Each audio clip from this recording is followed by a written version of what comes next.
Preferí ir a la cárcel antes que pagar 2 años de pensión a mi ex esposa infiel, y sin dinero, ella volvió queriendo una segunda oportunidad. Cuando me dijeron que, después del divorcio, tenía que pagar 2 años de pensión a mi ex esposa infiel, no lo pensé 2 veces. Prefiero ir a la cárcel antes que mantenerla. Estoy enojado, decepcionado, no solo con ella, que me traicionó, sino también con el sistema, que por alguna razón absurda cree que tiene que premiarla, o mejor dicho, protegerla. Al final, ahora que ya no va a tener la estabilidad que yo le daba, alguien tiene que mantenerla, ¿verdad? ¿Pero no es culpa de ella misma haber destruido todo eso? Les voy a explicar mi situación para que entiendan un poco mi frustración. Estoy usando una cuenta desechable porque creo que ya solo me queda un camino. Solo quiero desahogarme. Me niego a agachar la cabeza. Estuve casado con Julia durante 6 años. Nunca tuvimos hijos, algo que en su momento me dolió mucho, pero hoy, sinceramente, me alegra. No tenemos ningún lazo permanente y eso me da un poco de paz. Al principio nuestra relación era buena. Teníamos nuestras peleas como cualquier pareja, pero yo creía que éramos un equipo. Julia no trabajaba cuando la conocí. Vivía con sus papás, que tenían una tiendita, y decía que los ayudaba, aunque nunca entendí bien en qué. Durante el noviazgo eso no me molestaba. Yo tenía un buen trabajo, vivía solo y podía pagar todo sin problema. Cuando nos casamos nada cambió. Ella siguió sin trabajar y yo me hice cargo de absolutamente todo. Casa, comida, cuentas, ropa, todo. Los primeros años lo hice con gusto. Viajábamos, salíamos siempre, íbamos al cine, a restaurantes, hacíamos escapadas los fines de semana. Vivíamos bien. No éramos ricos, pero teníamos una vida cómoda y ella nunca pasó necesidad.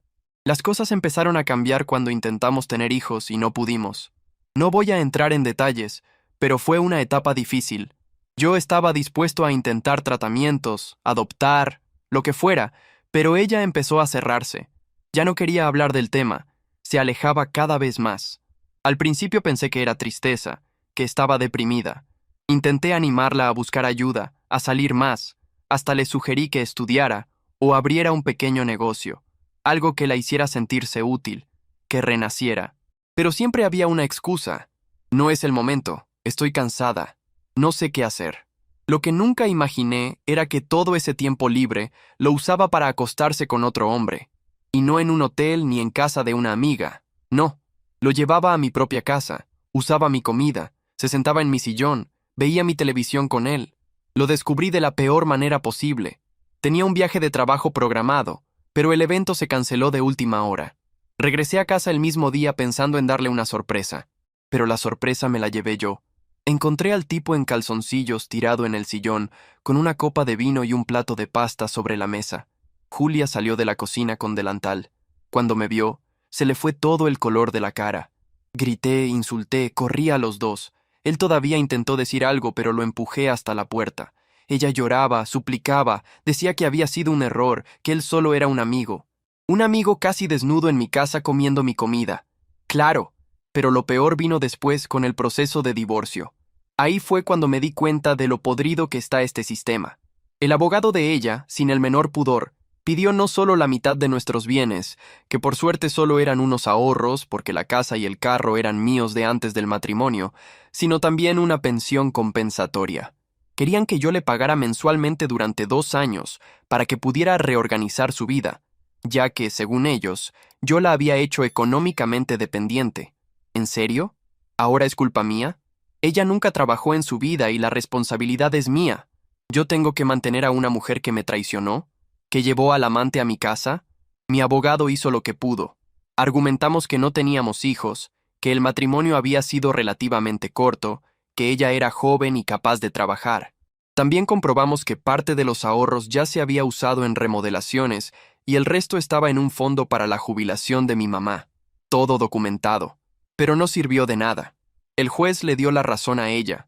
Dijo que, a pesar de la infidelidad, no se podía ignorar el desequilibrio económico de la pareja, que ella había dejado de desarrollarse profesionalmente y merecía tiempo para reinsertarse en el mercado laboral.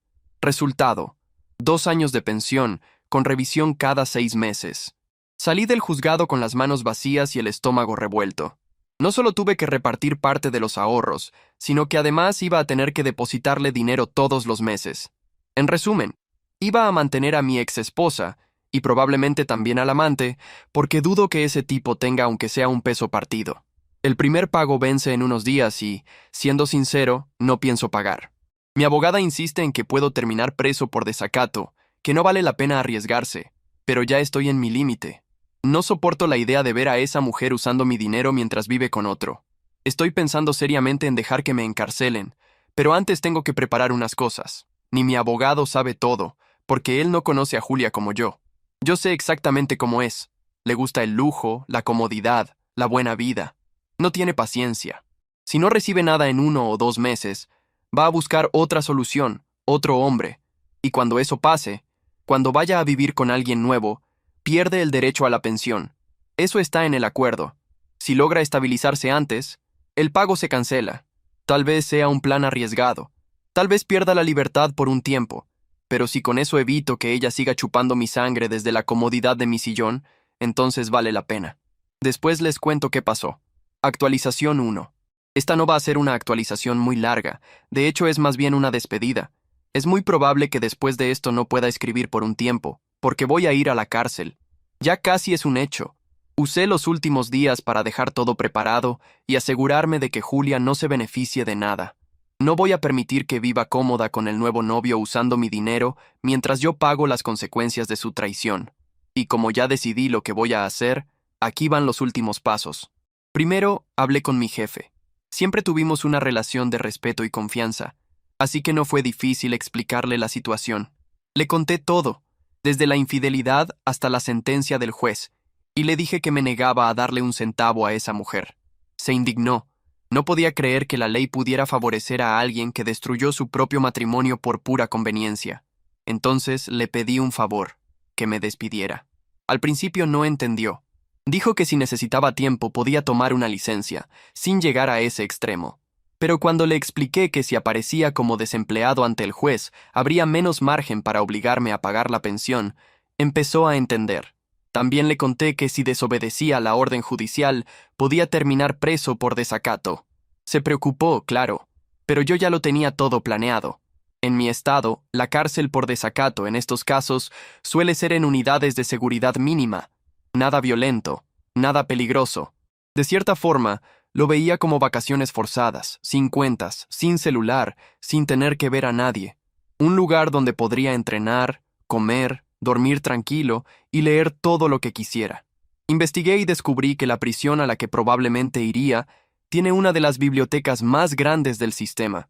Entonces, lejos de asustarme, la idea hasta me pareció atractiva. Después de hablar con el abogado de la empresa, mi jefe me hizo una propuesta. Me despediría por mala conducta, supuestamente por comportamiento agresivo, sin indemnización ni carta de recomendación. Todo tenía que parecer real, y cuando saliera de la cárcel, me devolvería el puesto con aumento. Puede sonar absurdo aceptar algo así, pero confiamos el uno en el otro. Lo importante era que pareciera auténtico. Si el juez sospechara que todo era un montaje, el problema no sería solo la cárcel. Vendrían multas fuertes por fraude y desacato agravado. Entonces teníamos que hacer bien el teatro, y lo hicimos. Entré a su oficina fingiendo estar totalmente fuera de mí. Cerré la puerta de un golpe, empecé a gritar, lo insulté. Dije que estaba harto de su hipocresía. Golpeé la mesa, tiré la taza de café al piso. Él se mantuvo en su papel, sin reaccionar, siguiendo el guión. Cuando abrimos la puerta seguimos gritando como si fuera una bronca de verdad. Me empujó suave y llamó a seguridad. En minutos, 2 guardias me rodearon y me escoltaron hasta la salida. La mayoría de la oficina vio la escena. Algunos se quedaron en shock, otros murmuraban pensando que me había vuelto loco. Después supe que él mismo difundió una versión controlada de la historia, diciendo que estaba pasando por un divorcio difícil y había perdido el control. Cerramos todo con broche de oro. Ese mismo día saqué el resto del dinero que tenía en la cuenta. No era mucho, pero no quería dejar nada ahí. Se lo entregué todo en efectivo a mi mamá con instrucciones claras. No depositar en ningún lado. Nada de bancos. Nada a su nombre. Solo guardarlo seguro. También le dejé indicaciones sobre la casa, las cuentas y lo básico para que cuidara mientras yo estuviera fuera. Después de eso solo quedó esperar. Hace unos días Julia me llamó furiosa.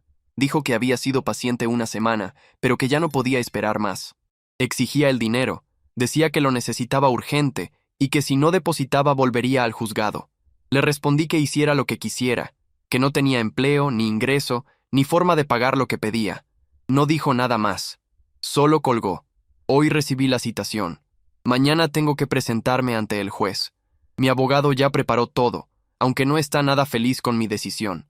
Me pidió que no enfrentara al juez, que no fuera arrogante, que me mostrara derrotado, sin ánimo, sin fuerzas, sin perspectivas, que dijera que estoy desempleado y sin condiciones de empezar de nuevo.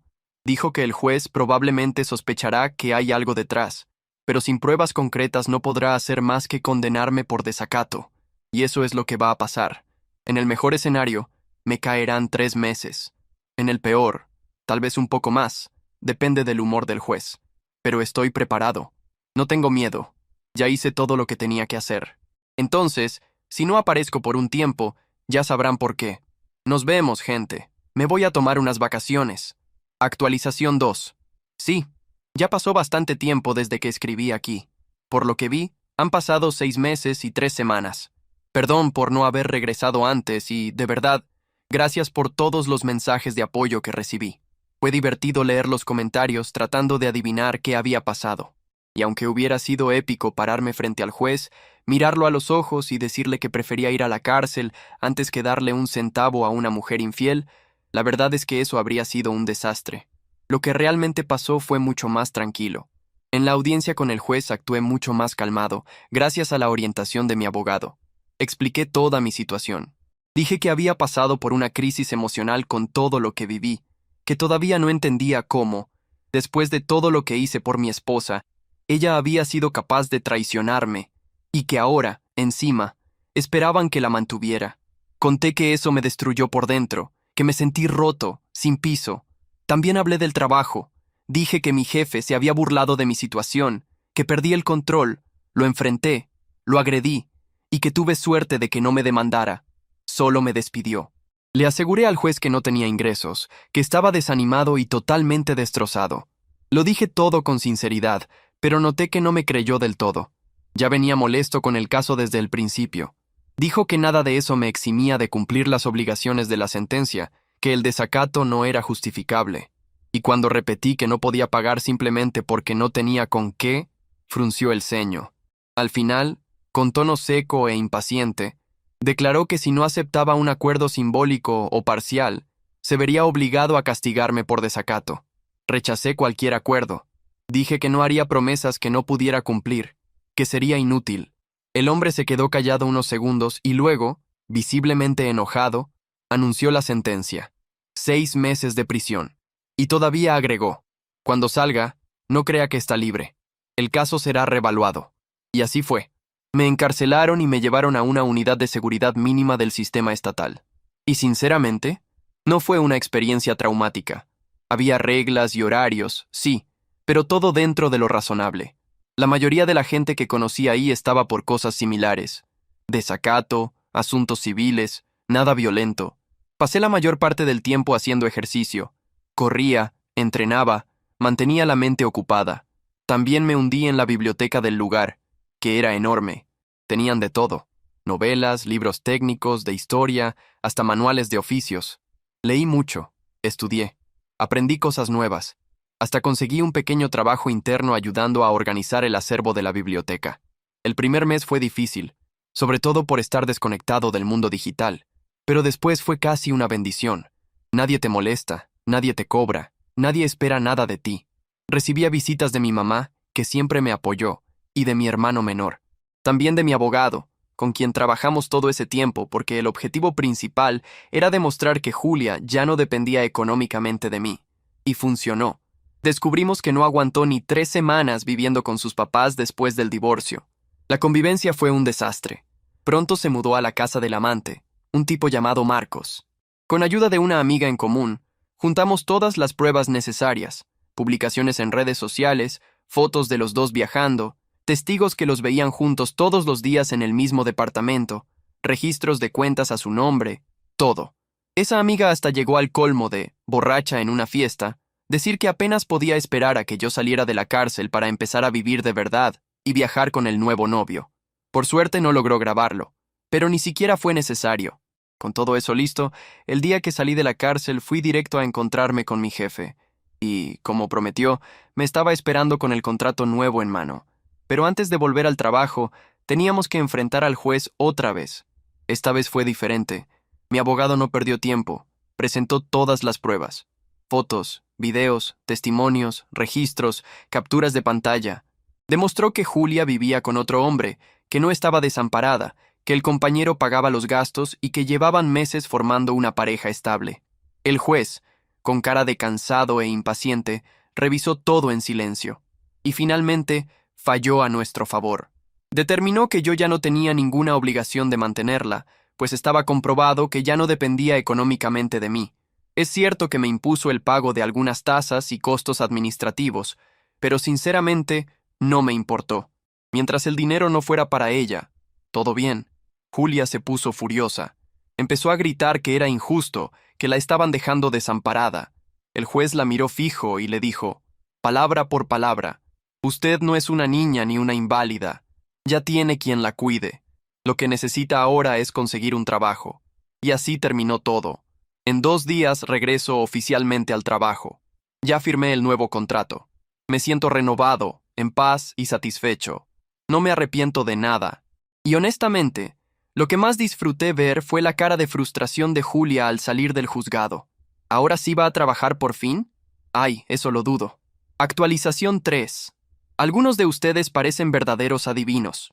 Muchos me dijeron en los comentarios que Julia volvería a buscarme, que era solo cuestión de tiempo. ¿Y adivinen qué? Un mes después, efectivamente apareció. Fue una noche cualquiera. Tocaron la puerta y cuando abrí, ahí estaba ella con cara de perrito regañado. Lo que más me dio risa fue que traía una maleta de mano, como si de verdad creyera que no solo la iba a dejar entrar, sino que la recibiría con los brazos abiertos. Ni la dejé hablar. Solo dije, no me interesa, y le cerré la puerta en la cara. Insistió. Volvió a tocar. Abrí otra vez y le dije, mira, yo no soy religioso, así que no me interesa escuchar la palabra. Y cerré de nuevo. Tocó una tercera vez, ahora más fuerte, gritando que solo quería hablar. Ya tenía preparadas unas respuestas más sarcásticas, pero sinceramente no valía la pena gastar energía en un tema muerto. La ignoré. Se quedó afuera hablando sola.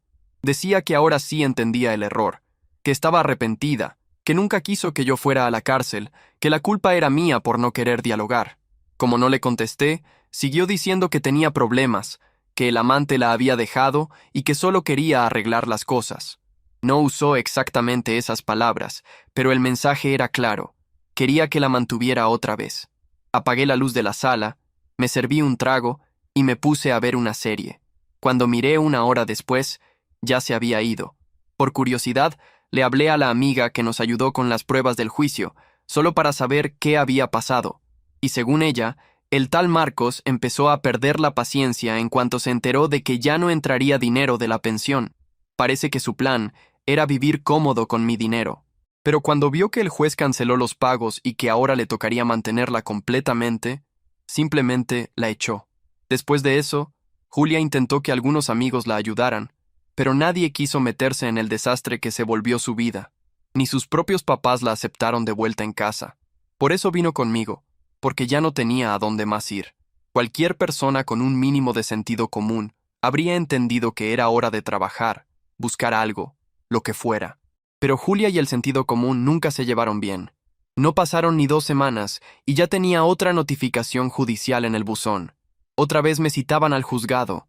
Julia había abierto un nuevo proceso en mi contra. No entendía con qué cara hacía eso.